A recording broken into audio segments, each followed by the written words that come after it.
दोस्तों, खुशनसीब हैं वो लोग जिन्होंने हिंदुस्तान की 75वीं आज़ादी का जश्न मनाया। उन वीर स्वतंत्रता सेनानियों को भी याद किया जिन्होंने इस गुलिस्तान को अपने खून से सींचा और आज़ादी के फूल खिलाए। हमें गर्व है कि हम किसी के गुलाम नहीं, आज़ाद पंछी हैं।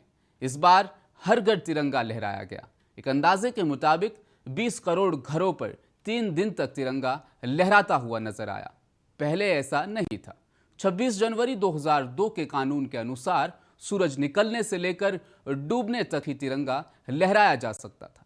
नए कानून यानी 20 जुलाई 2022 के मुताबिक अब 24 घंटे लहराया जा सकता है, मगर इसके भी कुछ नियम हैं। तिरंगा फटा पुराना, मैला कुचला नहीं होना चाहिए, साथ ही झुका हुआ नहीं होना चाहिए और फूल माला भी नहीं पहना सकते। किसी को सलामी देते वक्त तिरंगे को झुकाया नहीं जाना चाहिए। किसी दूसरे झंडे को तिरंगे के बराबर या उससे ऊंचा नहीं लगाना चाहिए, क्योंकि ऐसा करना अपराध है और इसकी सजा 3 साल होगी, साथ में जुर्माना भी भरना पड़ेगा। इंसान की ये आदत है कि ज़रूरत के वक्त किसी भी चीज़ की वो कदर करता है और ज़रूरत निकल जाने पर उससे लापरवाह हो जाता है। तिरंगे के साथ आप ऐसा नहीं कर सकते।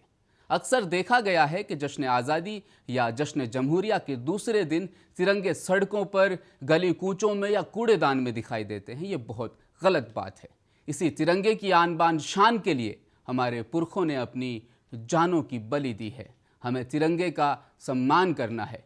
तो सवाल यह है कि करें तो अब करें क्या? तो सुन लीजिए, बहुत ही आसान है तिरंगे को डिस्पोज करना। फ्लैग कोड ऑफ इंडिया के अनुसार आप तिरंगे को या तो जला सकते हैं या दफना सकते हैं। एक लकड़ी के बॉक्स में तिरंगे को सही तरीके से मोड़ कर रख दीजिए और ज़मीन में दफन कर दें। अगर जलाना चाहते हैं तो आप पहले आग जलाएं, तिरंगे को सही तरीके से मोड़ दें और फिर आग में रख दें। ये दोनों तरीके आप अपना सकते हैं। दोस्तों, ये कानून है, इस पर सख्ती से अमल करने की ज़रूरत है। मेरी जानिब से और मुनसिफ की तमाम टीम की जानिब से आप सबको जश्न आज़ादी मुबारक। जय हिंद।